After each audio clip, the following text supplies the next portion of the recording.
Slow morning.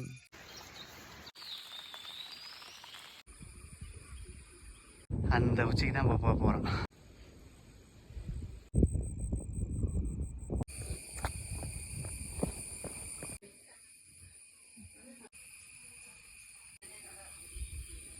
நம்ம கீழே இறங்கி வந்தாலும் வானம் கிளியர் ஆகுது. அவரு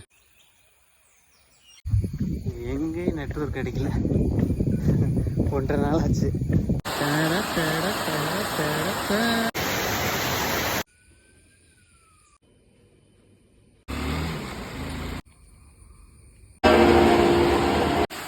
போகிற வழியெல்லாம் தண்ணி வருது.